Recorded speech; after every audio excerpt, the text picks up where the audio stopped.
The following is a presentation of Playfly Sports Properties and Michigan State Sports Properties.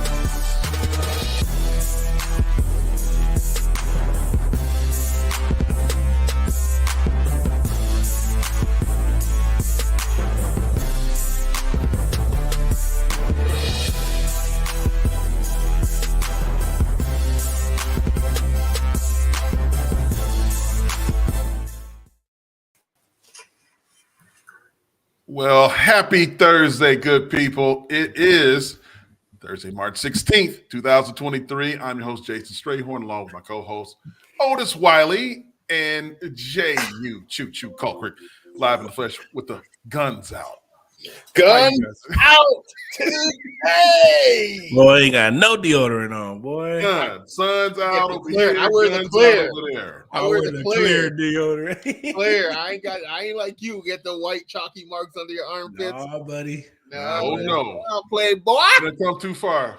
I got that Matthew McConaughey. You got nothing. That no DO. Said Matthew McConaughey be stinking. He's stinking. He's stinking. But we're not stinking. Thank you guys for following the show. And don't forget to click the like and subscribe. Not or. This is not an and or. This is and only and. Subscribe. YouTube. And follow us on all of our social media platforms. If you don't know how to do it, this is how to do it. Thanks for tuning in to This is Sparta MSU. Interested in hearing more from us? Be sure to follow us on Facebook, Twitter, Instagram, and even TikTok. Click on the link in the bio to head to our link tree for more information. Help us grow our following by hitting the like and subscribe buttons. Tell your friends and family to do the same. Have an idea for a future episode? Let us know in the comments section below. And now, back to the show. All right, fellas, well, talk to us a little bit about, how things are going down in East Lansing. I see that women's basketball just had Kristen Haney. She's going to be moving on to coach the Lynx, fellas. Great organization, by the way, to go to from where we're at. Coach Haney, if you know Coach Haney, she's a hooper through and through, has always been. And her being on our bench and helping developing our guards and our student athletes speaks true volumes. But if you ever met her, she has a heart of gold. She's just good people, man. And so it's good to see with the change that has happened with Susie stepping down, that she quickly landed. Sometimes it takes longer than what people think, but when it's this quick, that's a good notification that she has the skill set and pedigree to coach. It's also a question, in my opinion, that if she's great enough to go to the pros, why would she be, the name that's drawn in the hat to take over the program? Oh, that's a good question. Otis stirring the pot. I'm just asking. I'm not stirring. I'm just saying, like, you talk about former players, coming back and being able to coach, and she may not have that head coach experience, but you also, there's a lot of other things that go down to it, but it's congrats that she's up in the pros and, she's able to truly, coach and, help draft, talent. And it's different when you're in the pros, right? So she'll be able to now work on truly developing and not have to worry about recruiting and, the draft and front office kind of help handle that. But it's good to see her in Minnesota Lynx. That's a good organization to be a part of. Yeah, definitely. I know Kristen from back in our college days. We were the same era there. She came, she kicked it in Cherry Lane with us and everything like that. Congratulations to her.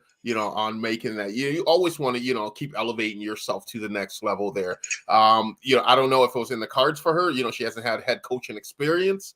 But I don't know if it was in the cards for her to be that head coach at Michigan State, or if maybe this opportunity came and she jumped and didn't even wait long enough. But hey, she has to do what's best for her and her family. Congratulations to her. When you get to that next level, when you're coaching, you see things a little bit different, and hopefully she can be those eyes and ears for the Minnesota Lynx to say, hey, we got some dogs playing in East Lansing that they can come up and play at the next level. Always good and interesting to follow those coaching trees, as they were. So obviously, Kristen Haney, best of luck to her as she moves on to the professional ranks in Minnesota. Guys, now you can't tell me your brackets are good. Now it's 8 o'clock. It's a little after 8 p.m. Eastern time on Thursday, and everybody's brackets got to be pretty much screwed up, right? Tell the truth. Yeah, that Furman just scrapped the whole thing up, man. Unless you had Furman and Princeton. Who had that? Somebody had Furman on our not our team, but in athletics, it was like, yeah, I picked Furman. It feels good to be able to pick the underdog and win, right? But not that, man, or that Princeton. No one had that for sure. Yeah, I had Arizona in my Final Four. So Final Four. Yeah, I had Arizona in my Final Four. So. He spent a few minutes and a few days down there at the Waste Management Golf. He's like, I'm an Arizona Wildcat. Is that what happened? No, man. I just, to be 100% honest, I didn't try to overthink it. Usually year after year, I try to overthink the bracket. And I didn't overthink the bracket. And just so this might be this might be a cold take.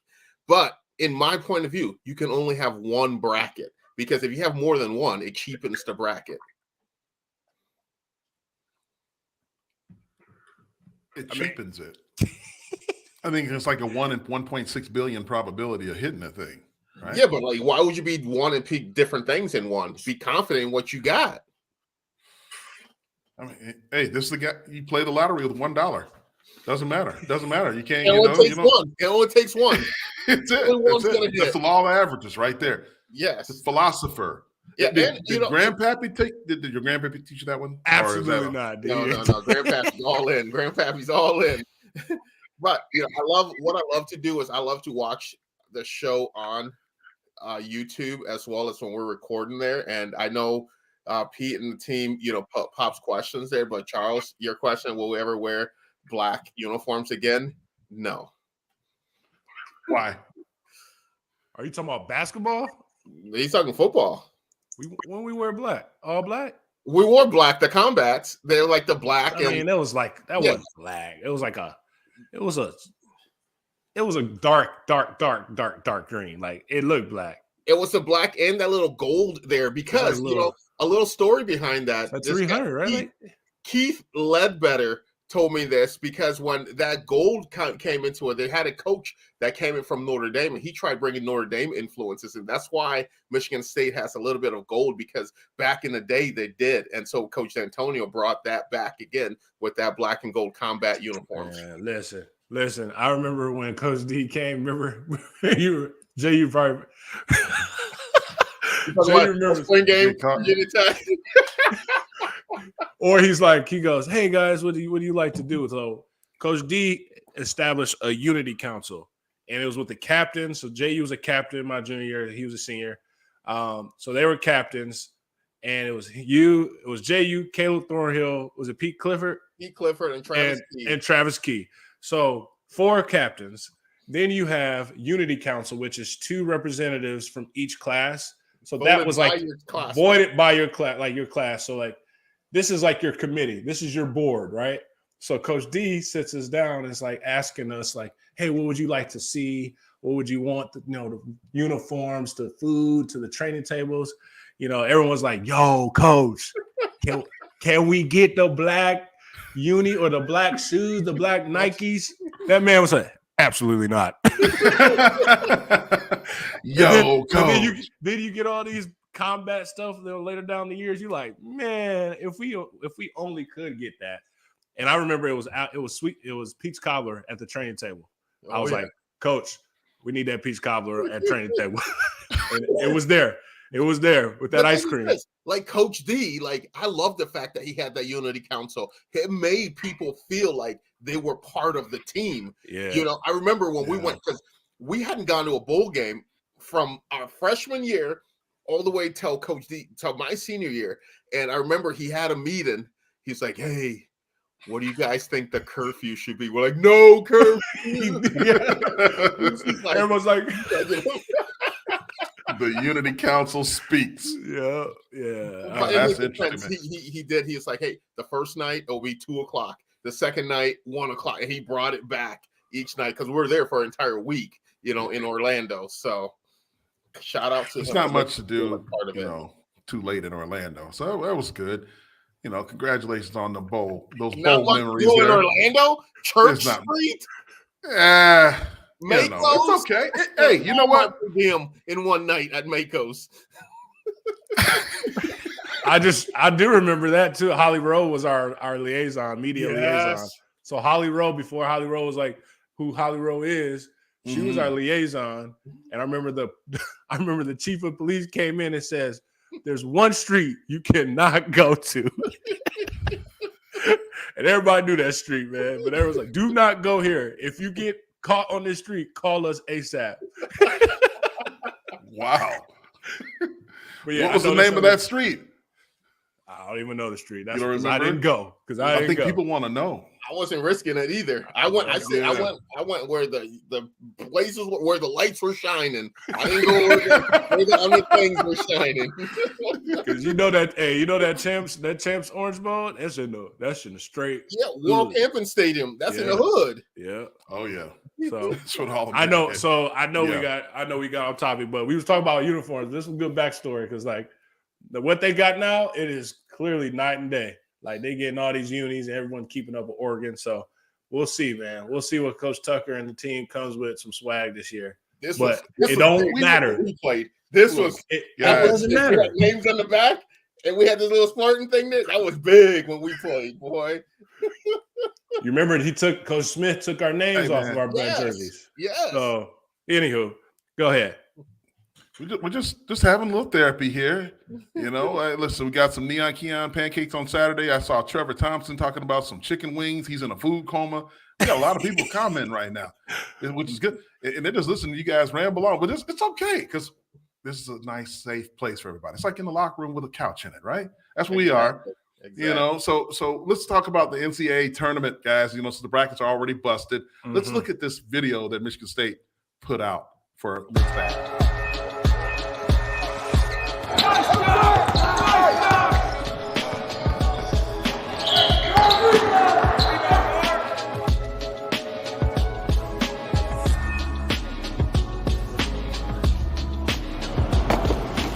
We're gonna do that dance, baby.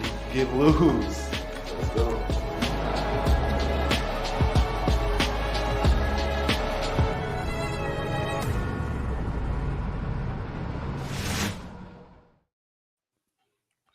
.330 rollout. Hey man, everything is so structured and timed out, isn't it? From practice schedule, the nutrition, and the travel. Yeah, man. My question is, they practice at 1:00, and it was like what 1:30 food too, and like, when do you shower in that time there? Going on that bus. They give them 4 minutes. It's on the itinerary. Jeez. Shower, boy. Get and but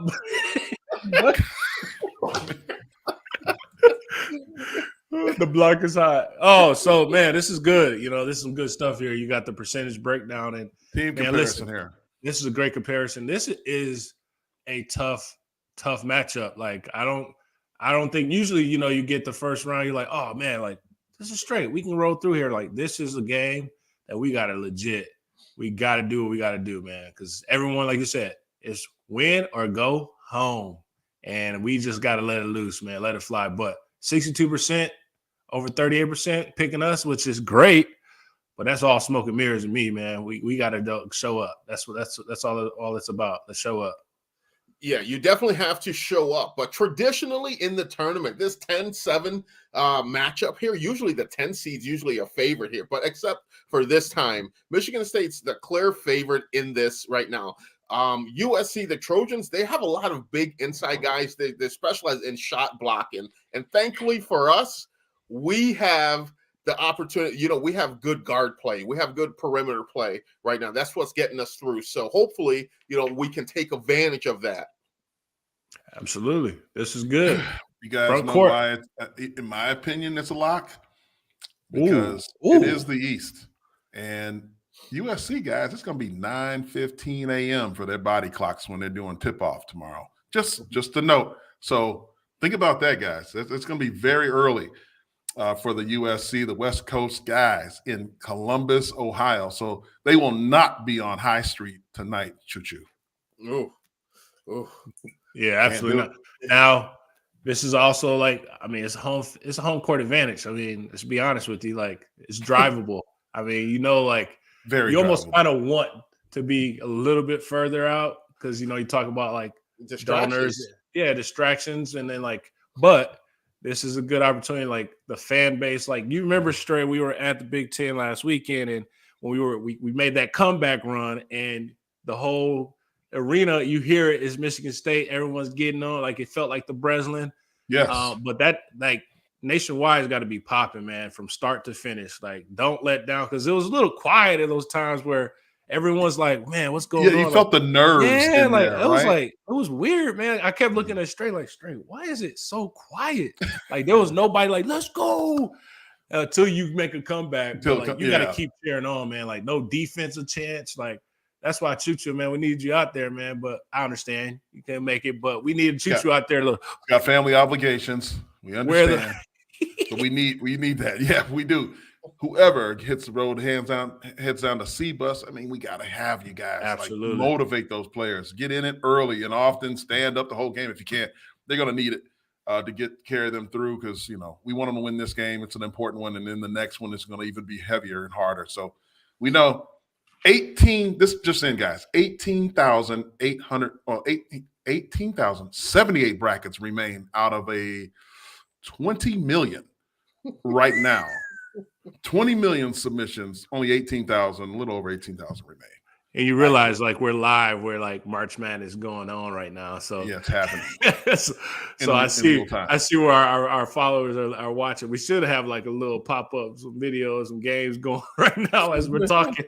We're working on that technology. We need sponsors. The guys, sponsors will help us be able to do this stuff. We're going to get updates from the guys behind the scenes right now, but definitely best of luck to men's basketball as they go out to Columbus to take on the Trojans, man, of USC. Let's dance, baby. Eastern time. That's why you play.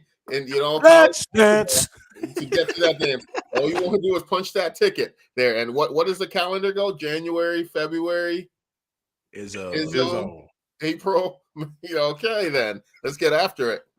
I feel like he hates that. I bet he does too. Yeah, just put that pressure. Y'all put that pressure. But how good would you feel if Izzo wore the suit tomorrow? He ain't wearing no suit, man. It's 12:15, man. It's 12:15. He can't put us in too early.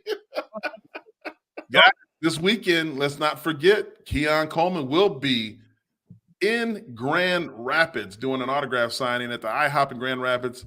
That's 5039 28th Street Southeast, Grand Rapids, Michigan. That's 4 to 6 p.m. on Saturday, 3/18. Get your autographed Keon photo, or he'll sign your jersey, football, helmet, or any other personal item you bring. Keon donating a portion of these proceeds back to the Spartan Strong Fund.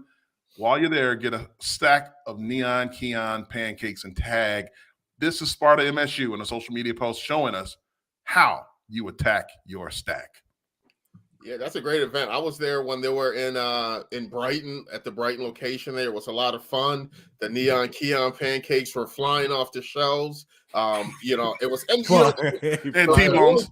The really cool thing about it was just sitting there and getting, because from the people watching and seeing Keon, they see him on TV.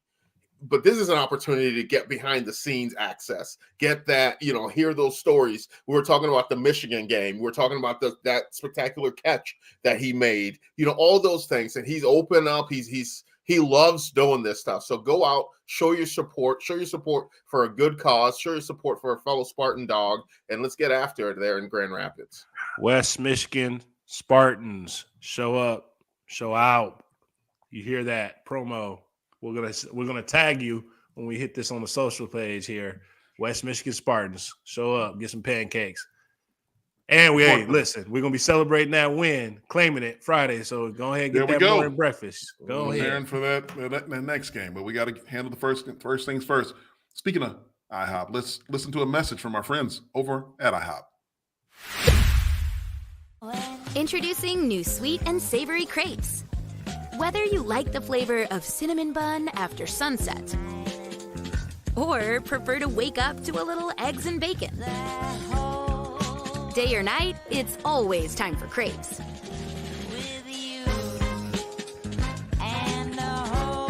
For a limited time, buy one, get one free, with 5 flavors that are delicious any time of day. Only from IHOP. Download the app and earn free food with every order. Straight. I know you and I talked about this. Let's ask Otis real quick. Otis, you're a crepes guy? No. I don't think any of us here we're pancakes. I've had them. I just feel like might as well have a pancake, bro. Like it's like I know they just thinly like cooked pancake, like rolled up in some. It makes you feel like custard. I don't know. I'm not gonna hate on them because I'm sure I need to get some. Like I need to get some, and I need to go ahead and have Kyle hook it up, and I'll see. I'm sure they're great. But maybe I prefer. You're not getting choo-choo off of that T-bone. No, cheese egg and Welch's grape. No, he ain't. That's not happening. No crepes for me. But I don't know. Maybe people do like the crepes. I stand corrected. My wife, they don't like crepes. I was told that. Anyway, moving on to MSU's. Let's move on to the MSU Pro Day. Here's a video that Michigan State football put out for MSU's Pro Day.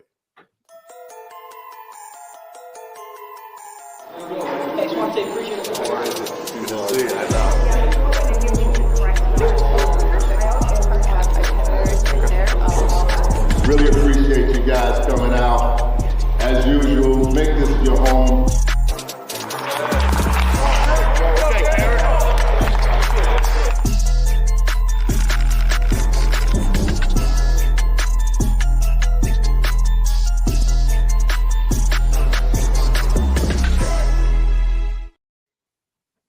Man, oh man, and y'all, that was a good video, guys. I've seen a lot of action in there. Do you guys remember your pro day? I don't even want to talk about it, man. Okay. Yeah, I remember my pro day. Like, it's an opportunity to come it's changed from what it is now. Like now they give you the shirts with your names on it and all that good stuff. Like we had to go with our own things like we got, but it's an opportunity for Michigan State to showcase themselves as a university to these NFL scouts. Open the door, put on a good spread, feed them breakfast, have meetings, and like you heard Coach saying there, make this your home, continue to come back. And if we present a good product for these scouts to come, they're going to continue to come back to East Lansing for this. So it's definitely a good opportunity for guys who don't make it to the combine to come on and put out, put on a show and drive their stock up. And one guy drove his stock up today, and we're going to dig into that, right, Stray? Yeah, let's get right into it. We're talking about Ben VanSumeren. He had probably the most legendary workout of a non-combine performer that I think has ever been tested in the history of the NFL. Let's look at this, guys. Look at these numbers. 42.5-inch vertical, 4.40 in the 40-yard dash, 10-11 broad jump, 29 reps on the bench. He would be first in every category besides the 40 at the combine, and that was the record-breaking 4.39 that the Nolan kid from Georgia ran, who's the kid who's flying up the charts and will probably be a top 10 pick now. That's how good the performance by Ben VanSumeren was at Michigan State. This is a prime example when Jay look. Oh my God. Hey, my man, that man went buddies. Dude, oh my goodness. Yeah. That's like over 12 feet he's tapping. Hey, so we talked about the strategy, and we should have looked at when he measured that arm reach, right? That shoulder blade was so flexible, it was all the way down to his hip. Right. But no, like we talk about seizing the opportunity. And this was outstanding outcome for this guy, man. We already said he gives you that. Remember, Kenny Willekes was like very flexible, flipping, jumping on like everything. Yeah, walking on his hands, his core strength. Yeah, for sure. And that he gives you that vibe. But I told y'all when we were out there about seeing him running on kickoff in practice, man. Like you would have thought it was game day. Yeah, like, look at that tweet right there. And he been at the combine, he would have blown it up. Absolutely. Ian Rappaport, man. Absolutely. This guy's going to be a stud, man. Look, Jehuu, what did you say about the league? Speaking about that, let's go back to a previous episode where Jehuu talked about Ben. Let's go back. Yeah, Ben's a stud. You know, this guy, he wasn't a player that's a sexy player that's going to wow you with flashes and everything like that. He's one of those gritty players. He's those guys like Luke Kuechly, kind of guys that's just always going to be there. He's going to be assignment, technique, and, assignment. He's going to be that guy that's going to continuously be there. And within the blink of an eye, you'll look back and you'll be like, oh man, VanSumeren's still in the league, 6 years later, because he's just going to do the right thing and continue to just, be that constant every single time.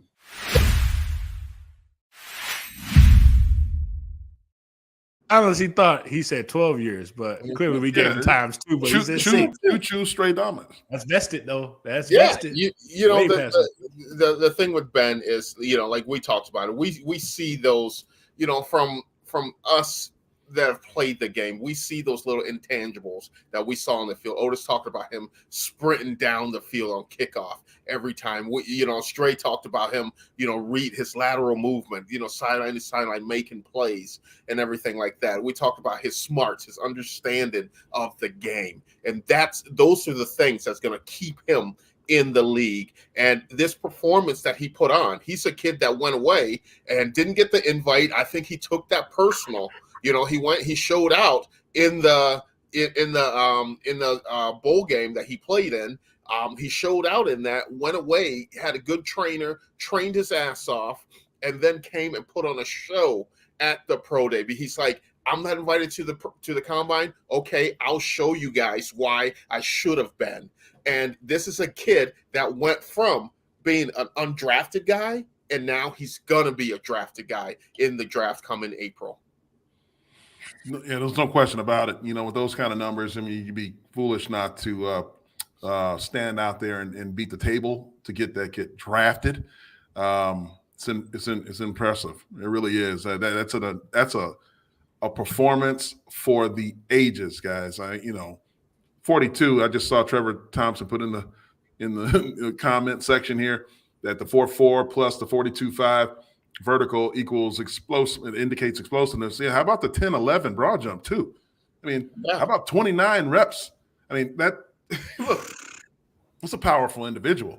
And as Chuchu said, and Otis has talked about at length about his ability to get down on kickoff.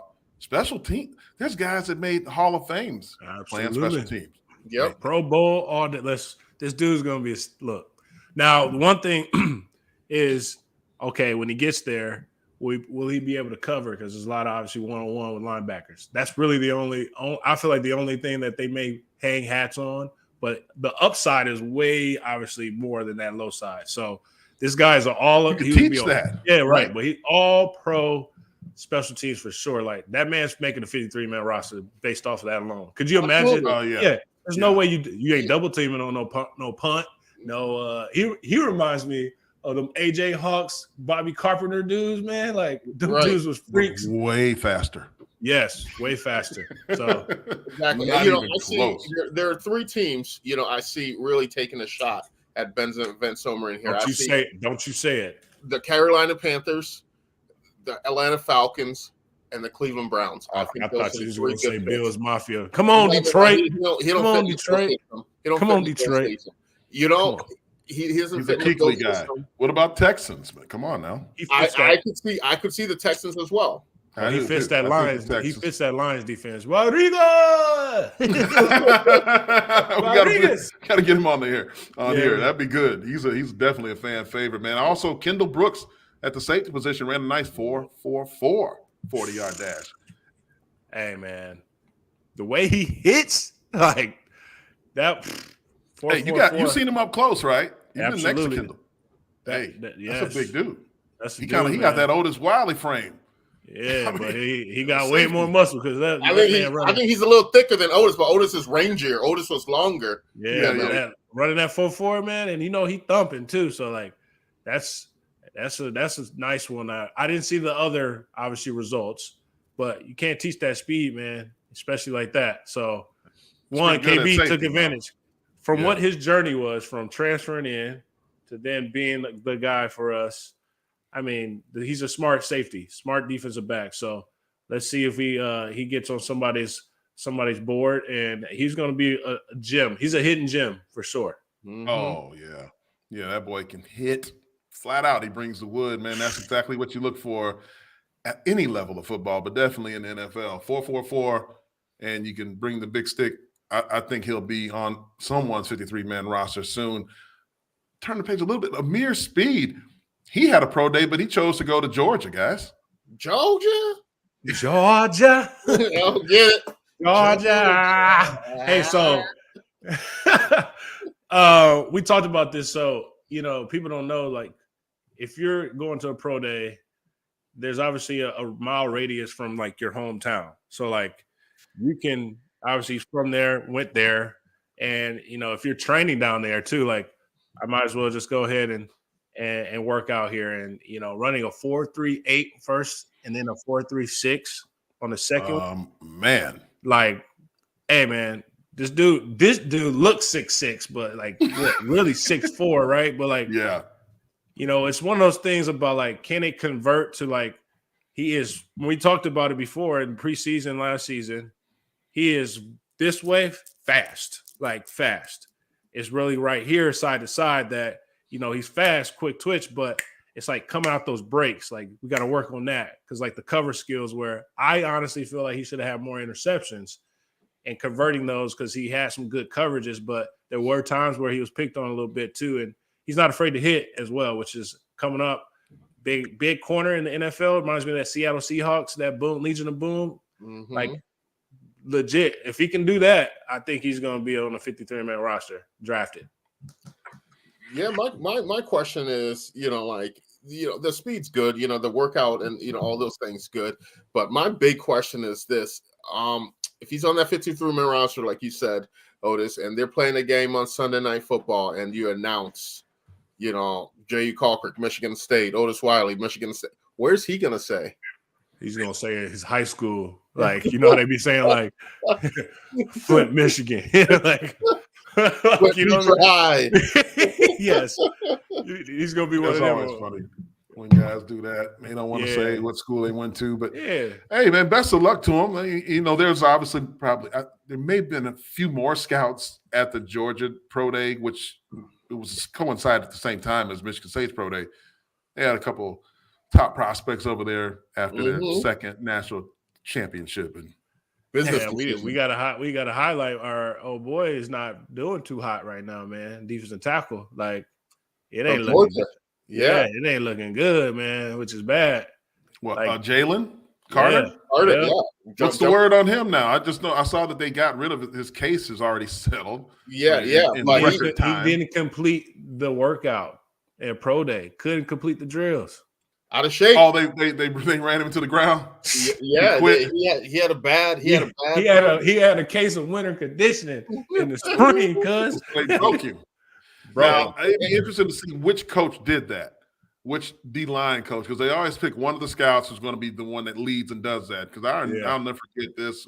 Demetrius Underwood, who ended up being a first-round defensive lineman when I was coming out, he had missed the entire season with an injury, but decided to come out anyway. And he's just a specimen. He looks like the Sparty statue when he was standing there with his shirt off.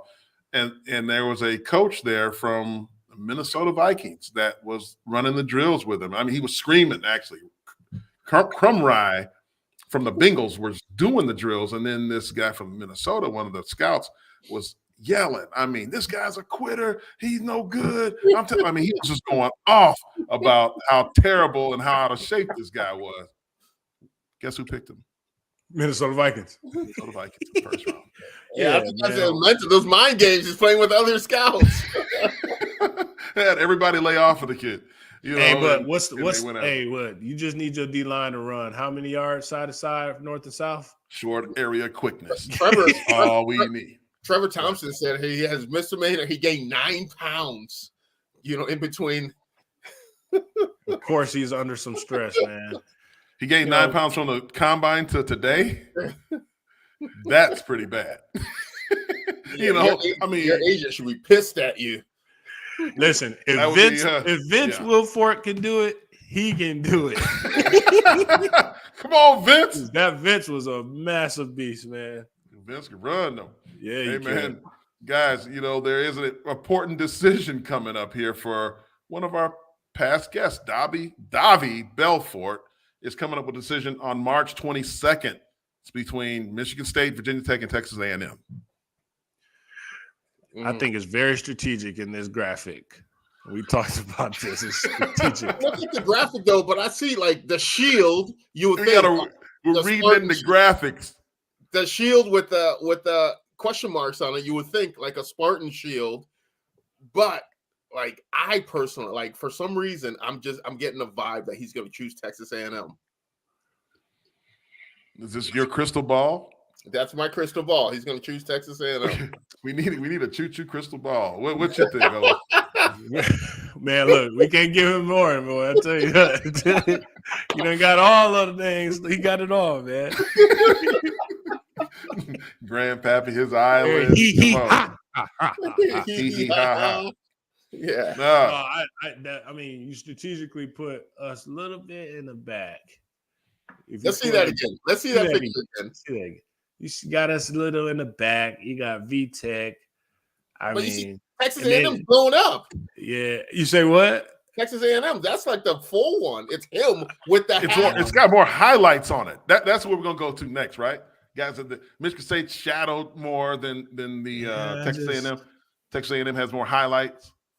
But it could be throwing everybody off on purpose. We just need Vidor to just come on. Hey, look, Vidor and his family would be a great addition to the Spartan Nation. I tell you that.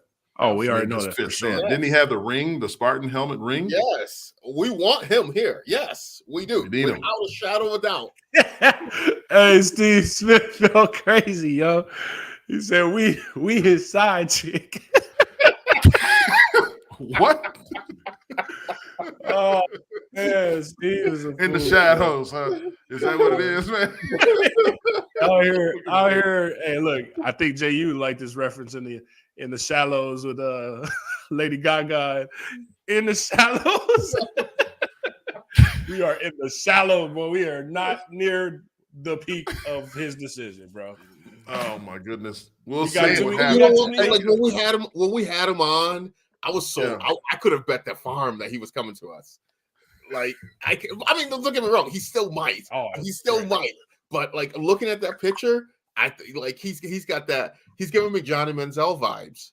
With that my God. The hat on, the shooter sleeve on. That's that. He's marketing his face in that picture.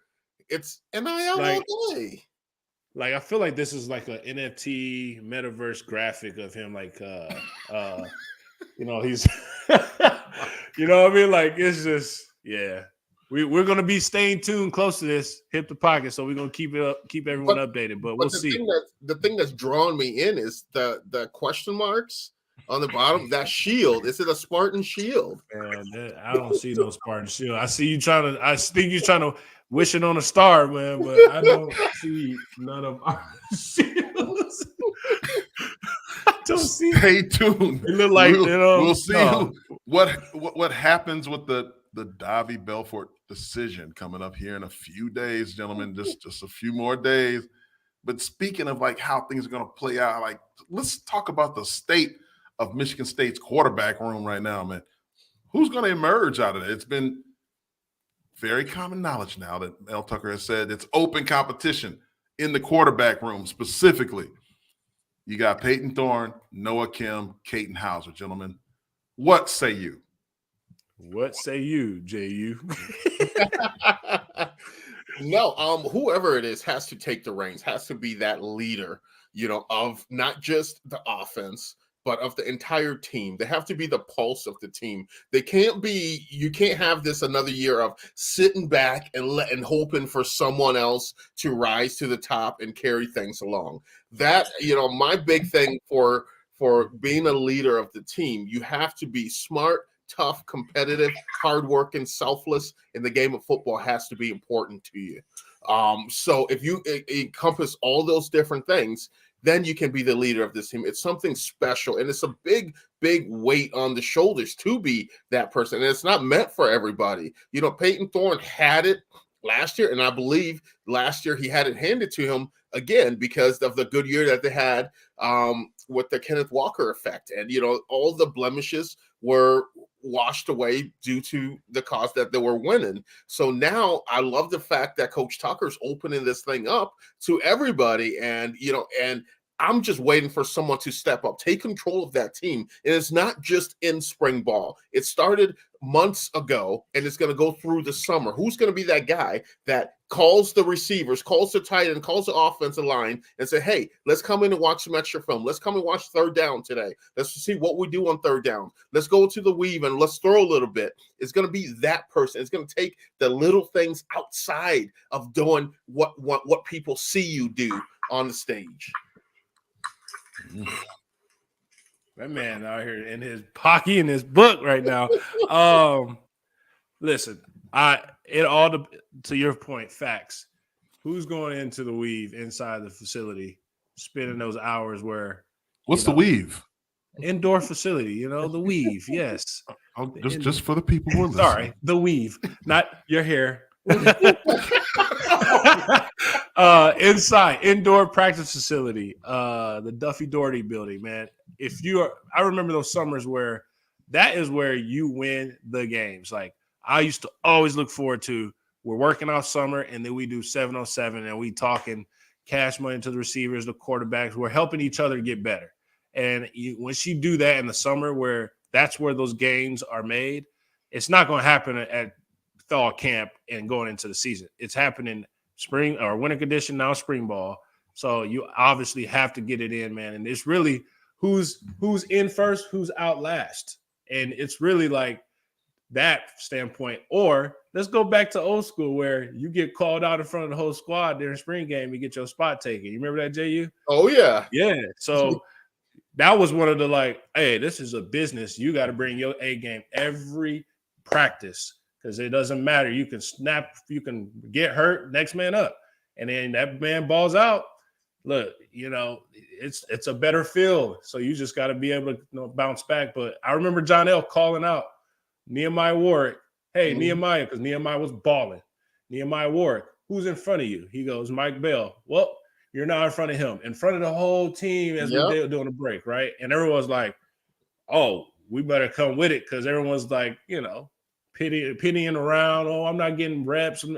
When you get the reps, you make those reps your own and you ball out. And then at some point in time, it's going to happen. But this is the time right now where they got to put in that work, man. There's no lollygagging. There's no, hey, we've been there, done that. No, it's time to put that work in. And I can't wait till we fully come out of this stating who is the starting quarterback. And let me jump in here again, because a true story, back we always look at those pictures of, we see the quarterback room there with Kirk Cousins, Nick Foles, Brian Hoyer. I believe that was my senior year that we had those guys on there.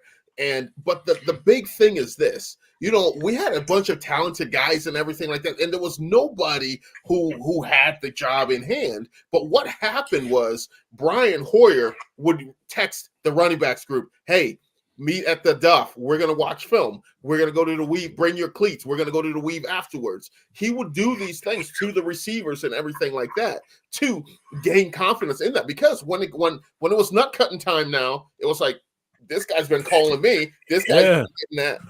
So let's get after it now with Hoyer. Hoyer's going to be our leader. He made it a point to become that. So that's what I want from these guys. And it's not all about the talk. It's doing the little things when no one's watching, getting the guys, winning the trust of your receivers, winning the trust of your offensive line, making those offensive lines straight. You know this. You know when a quarterback is bought into the team, because as a lineman, you would fight for that guy. Who is going to make the lineman fight for them? Hey, say trust again. Trust. Hey, man. Hey, Rick Ross. What Rick Ross say, Stray? What Rick Ross say? You wasn't with me shooting in the gym. So how are we gonna get it? How are we gonna be on the field in Spartan Stadium and you ain't been in there in the weave with me? With me shooting in the gym. I don't trust you. I don't trust you. So no, you need to be in there, man, and build that trust. So then when the game is on the line, I trust that when I throw this deep ball, you're gonna go out and exactly lay out for your life to catch this. Or the lineman, if you've been in there hitting that sled, you hitting them boards. Hey, I know you fighting for me. I'm gonna fight for you. To your point, Jehuu. So this is a prime time key of this is where the chemistry gets out. We talk about lack of chemistry. This is where the chemistry, you got to go above and beyond. Be proactive, not reactive. Don't blame it on construction. I got a question for you guys. Like, what do you think prohibits one guy from doing that? Like, if you're on campus as a quarterback,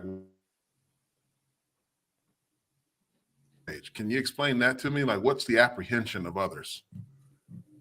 I don't think it's who the person is, right? Like, I felt like I do regret not doing more. I feel I did a lot, but I could have did more. I got to put more time in. Exactly. And so you never want, I think they have so many resources at their tip of their fingertips now that, like, to be honest, man, you don't need to even leave the facility. Go to class and you go in there and you get that work done, man. Like, you have everything in one spot. And so it's just truly who that person is. If that person's like, listen, last year was not it. Like, we already know that. And I think they know that too. But last year wasn't it. We're way better than this.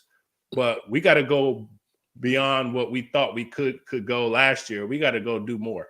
And we got to dig deep. And we got to hit these workouts like it's our last. And then we need to truly we need to beat each other up or build each other up. And I don't know what it is. It's a different guys. Some guys are hard workers. Some guys are all talk, no work. Like, there's a happy medium of different guys that really talk that talk but won't walk it, versus like, look, go walk it, man. And then that gives you the room. We talked about Chuck Brantley saying, like, I don't really speak up, but I let my play talk. But, like, he deserves to now be able to talk because his play has been walking it, right? So there's just this happy medium guys that you got to go get it, man. Once you see the results of all that stuff happening, like that's like automatic respect. Like, this guy's been in here night in, night out, and he's not looking for the affirmation or looking for coaches to say, oh, hey, I'm here. Like, I'm just clocking in. No, you're going in and you're doing stuff to get better each day. Yeah, Otis is right. It's I think for me, it's that mindset. There is no such thing as a switch that you can turn on when spring ball comes. Boom, I'm that leader. I'm that guy. I'm going to be doing that. You have to have it. You have to have that mindset. You have to be embarrassed from last season. You have to be embarrassed from that. You have to have that mindset of, we're going to be better than we weren't our best last season, and we're going to be better, and I'm going to be that one to help lead us to that. That's that mindset. And the mindset is, you can't be complacent. You can't be happy with the fact that you play for Michigan State, that you play on the team and you get to wear a jersey on game day. You have to have that mindset of, I'm in the rotation. I'm the guy. I'm the guy that's going in there, putting the team on my back. When it comes down to it, I look at it all across the board. When it's 3rd and 8, who do I want to be in the huddle with? Hey man, you guys are breaking this down. We're pounding the table for some leadership. I saw Tom Story said, if leadership comes from the gut, lead or get out of the way. That's a passionate statement right there. It really is, guys. We're talking about spring football. Michigan State football did put out a nice video for spring drills. Confront the man. Let's go. All right, listen up. We control our destiny. We control it right now. Where 0 is 0. Let's attack. Starting today. Let's go. Let's go. Let's go. I want pads down. I want our feet moving. I want strain to the whistle. I'm going to break that off. Y'all see that? This is why we practice with this great intensity to see guys that can handle it. We're going to go work on one.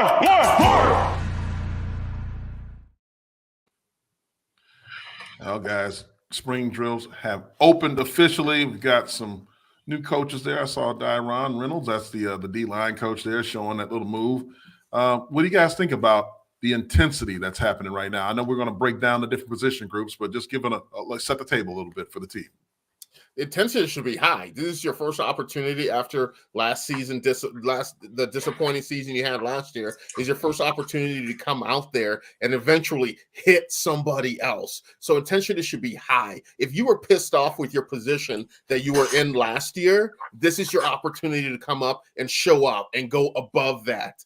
Every position is open right now for everybody. This is your opportunity to come out and show out. There's no excuses right now. So I think the intensity should be high. The focus should be high from the players should try to impress the coaches. The coaches impress the players with their knowledge and their leadership that they have, and everyone buys in and create that culture.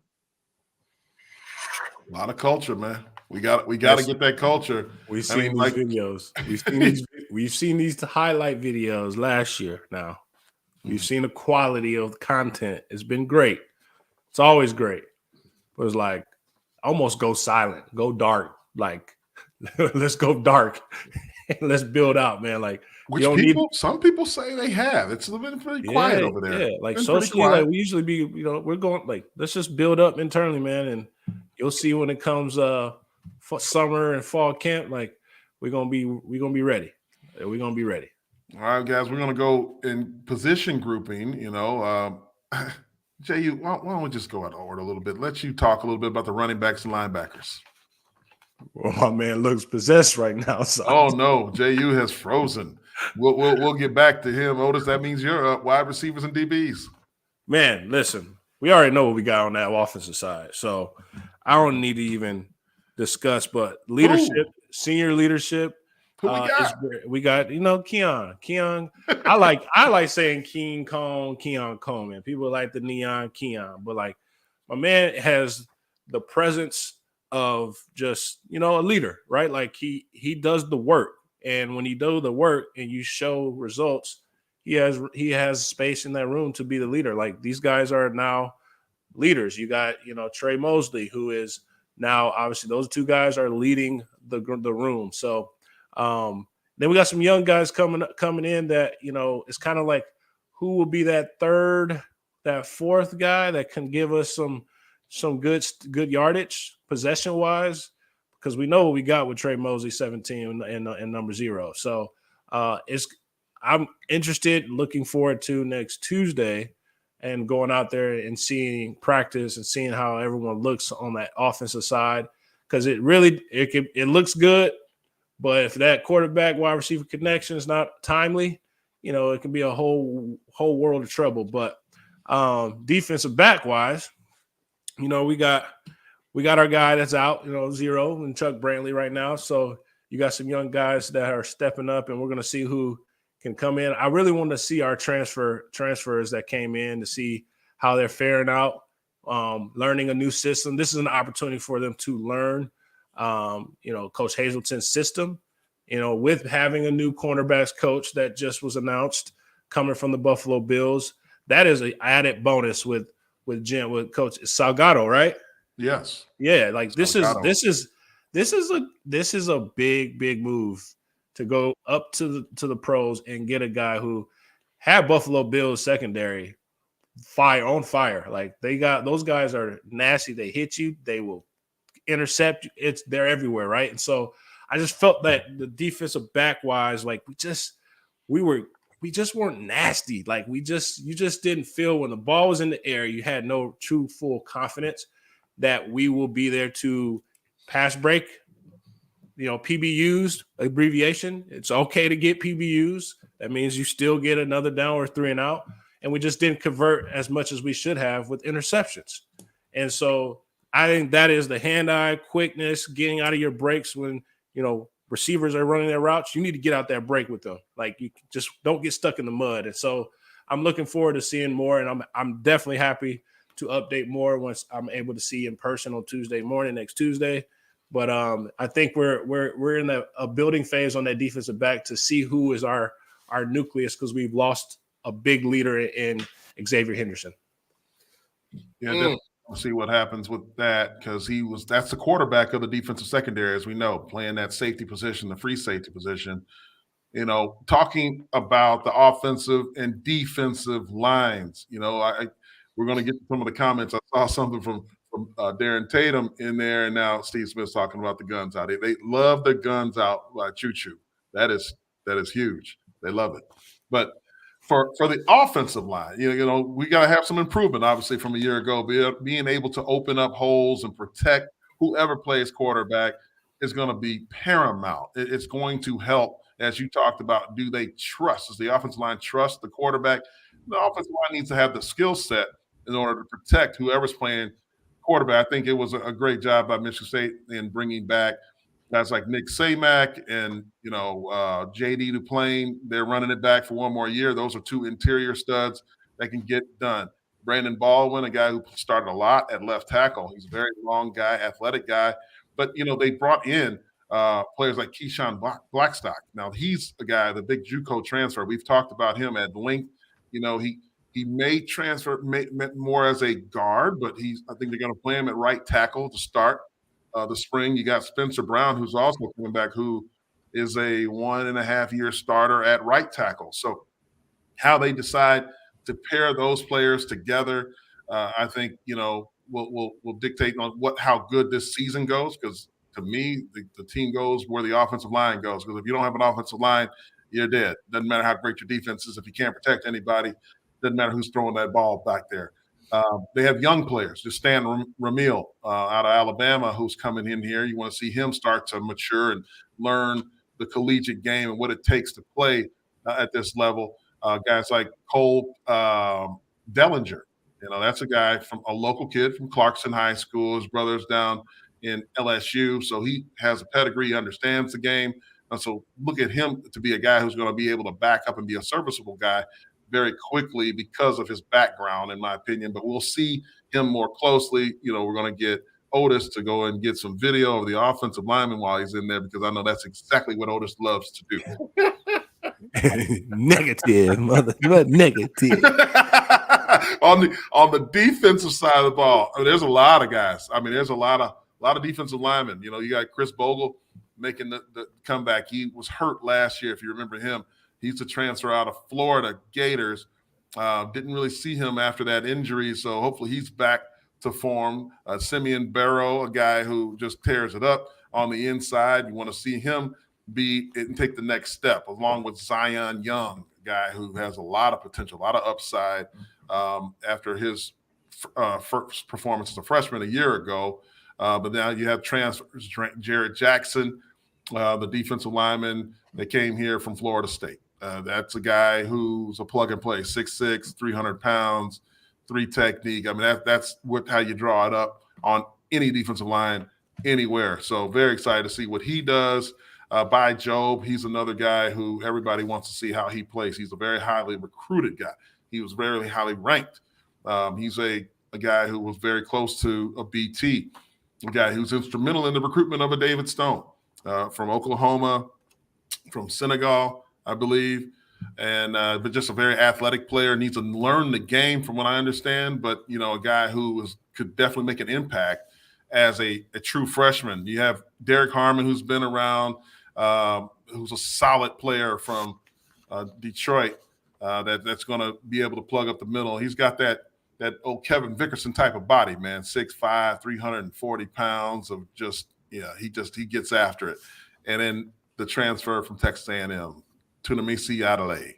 You want to see how he can play. Texas A&M had a lot of transfers. We want to see if he's that guy because we're counting on him to be that guy. They went all in recruiting him, and he is here.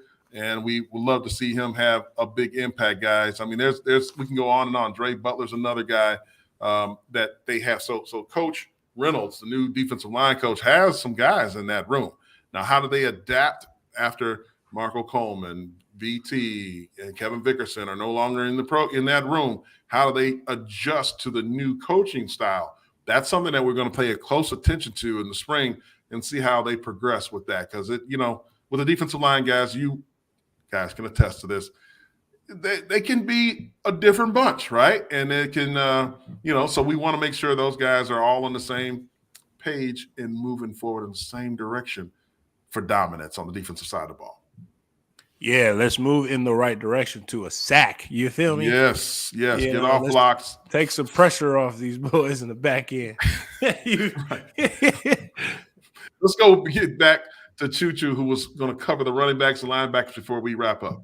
Yeah, let me start with the linebackers, right? Where, obviously we talked about VanSumeren leaving, that's a void to be filled there. But, we have Cal Halliday returning, and I think moving Jacoby Windman to that linebacker position, that's going to be absolutely huge for Michigan State because I think that's where he can play his best. And we saw in games last year at, I think it started when we were at Illinois when they dropped him from the line, into the linebacker depth position there. He was able to make plays and, come off, especially with the fact that we have a lot of defensive linemen that's going to be, making plays upfield and, running different stunts from, TEs and all those different things. These linebackers are going to be clean this year. So it's going to funnel to them and they're going to be able to make these tackles. And I think you're going to see Cal Halliday having a great year because of the D-line play, because these guys can, and Cal and Windman, those guys can move side to side. And then also, too, when you bring Snow down, what's that? That boy, hey. Did I hear Snow? That boy it's in the forecast. Snow is in the forecast this season. Him coming back with that, something to prove this year. He missing all last year, and he's coming back. He is going to be replacing. He's going to be that Xavier Henderson of the defense there. Him and Cal Halliday, they're going to be like the quarterback of defense there. And I think you get all that together, it's going to be something very, very special. But then let's go to the other side of the ball. Let's flip field here. All right. Stray talked about the offensive line. We all talked about the quarterback at what it takes to be a leadership and what, everything like that. The wide receiver, we know we have wide receivers. We know we have Keon Coleman. We know we have Trey Mosley. We have these guys that's going to be able to make plays. And we have 20 tight ends that's in the offense right now that's going to make plays. The offensive line has another year under Coach Cap that can, build that camaraderie. But the big thing is going to come down to is, can we run the football? Coach D'Antonio, he came and he brought back the mantra of pound, green, pound. We've seen the success. Michigan State has been rich in running backs. A tradition of running backs has been true rich. So this year, Berger, he's going to come in there off the bat because he's going to have, he was there last year. He understands the offense and everything like that. But a guy that I'm telling you guys, watch out for is Nathan Carter. He's going to be a kid that I think by game 2, maybe even the first game, even he's going to show out in the spring and fall camp. He could be the starting running back for the Spartan team. And in order for us to have success, in order for us to be able to do things like we did, and don't get me wrong here, I'm not saying any of these guys are going to be Kenneth Walker, but we're going to have to run the football, and it's going to open up a lot of things with our pass game. And when that opens up things with our pass game, it opens up a lot of things with our playbook offensively for Coach Johnson to do. We can do these slip screens. We can do the quick passes to Keon, get the ball in his hands so he can be explosive there. But the threat of the run game is going to keep these linebackers and these safeties on their toes, not on their heels, dropping back to passes. So that's what it's going to have to take. And I think, we did running back by committee and all that stuff. We got guys that's going to be able to do that, but I think Nate Carter is going to be a guy that's going to take the bulk of the workload at the run in the backfield this season. Hey, Over Jalen Berger. Okay. Trevor Thompson said Chew and Carter are like peas and carrots. Little bubble gum reference listen, there. listen, Chew. I know you were a killer bee. You designated that name, the Killer Bees, and it did not turn out to be killer. They got stung. They lost their stinger. So, they lost their stinger. You know, I do know the running back room was going to be less crowded. You got Harold Joyner going over with Otis. Yes, DB. and I have heard my sources have told me this man can go. And you think about how big that he's 6'4", and we talk about muscle on muscle when Jay, you talked about Keon, and they're saying like he has converted. And I don't want to give Choo that shine because he's like, running backs are the best athletes. They can cross over and play DB.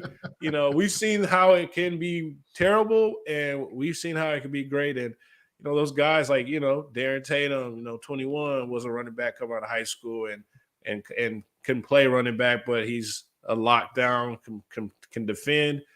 But it's one of those things like if you know the offensive mindset, can easily be converted and be an advantage when you're on the defensive side. So I'm definitely gonna be looking at them, when I get there Tuesday, because that's the dude that kind of reminds you of remember Sean May out of USC, big dude, safety. Like that dude was a big dude, right? Like, I thought it was a big safety. Like that dude was a big safety. And you got him, Harold Joyner, he's set for so long. He does Taylor Mays. Sorry, I said Sean Mays. Teammates with him with the Niners. He was softer than baby shit. That's true. But he had the make. He had the look. He had the look. Yeah. But no, Harold's been sitting patiently, man, and it just hasn't got that shot to be in the running back. So like he's been doing special teams and been a team player. He could have easily hit the transfer portal again, but I have huge respect for him of saying I'm sticking this out. And I'm going to do what I do best. Where would I be best in the league? And I can play defense and convert. Let's see how it does. I wonder, what was the question you're going to ask me about the running backs there before? What? You were going to say something and then Stray asked you about Joyner going over to safety. Oh, I was like your prediction about, your running backs, man. I was like, hey, man, that first one, that hit us hard because we was all high on that Killer Bees, man. We were till we found out they were dancing bears. They didn't want to run north and south. Maybe we had John Ringer as a running backs coach. I'm just saying. He's back. He's back. Devon is in town. It reminds me of a guy who played a lot of positions and then finally landed as a running back and ended up having a pretty good career. Was starting running back for the Chicago Bears. Jeremy Langford, if you guys remember that guy. Played a lot of positions. Yeah. Joyner maybe has found his home on the defensive side of the ball. That would be great. A great story. He's definitely an athlete. I've seen him do some things that even K9 couldn't do, believe it or not, in practice. So that's something that we'll keep a watchful eye and get some of that video from Otis next Tuesday from inside the practice. That's what we're going to do. What is Cal's body made it? Cal's there? It's time to go, man. Right. Johnny come lately. No, he trying to miss ties and offering. The plate has been passed, my man. Well, hey, man, that'll do. That was a phenomenal show, guys. Way to break everything down. We covered the pro day, everything that was going on at Michigan State from a basketball perspective. We got to get ready for tomorrow because there's a big game. We got to cheer. I know, Otis, you're hitting the road for the dance. Get down there to Columbus. Make sure they're doing their jobs down there, Otis. That's your job tomorrow. Joey Hauser, let's see you tomorrow. Joey Hauser needs to show up. Yeah. That's what we want to see. That's what we want to see on television. I want to see you dancing just like that. Happy. It should be like 4 or 5 people from USC in that stadium. Listen, and all green. Fly school versus Play 5 school. So Oh, this is right. shout out to Yeah. my boy Drew DeHart and that team over there, man. It's gonna be rocking, man. It's 12:15 Eastern time. It's on like popcorn, baby. Let's do it. All right, guys. A great show for Otis Wiley Jehuu Caulcrick. I'm Jason Strayhorn. This is Sparta. Have a good night. God bless and go green. Go All white. right. Otis can't do this. Can't, man. My fingers just broke up.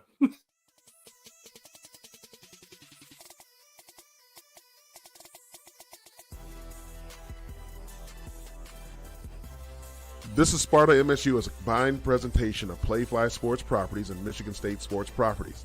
The show is produced by Pete Menez with additional support from Tony Costella.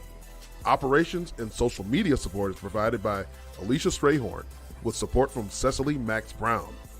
On-location technical support is provided by Good Fruit Video. Be sure to follow our hosts Jason Strayhorn, Jehuu Caulcrick, and Otis Wiley on social media. To stay up to date with all the latest, this is Sparta News. Please like and subscribe by visiting our link tree and tell a friend to do the same. Thank you for your support, and as always, go green.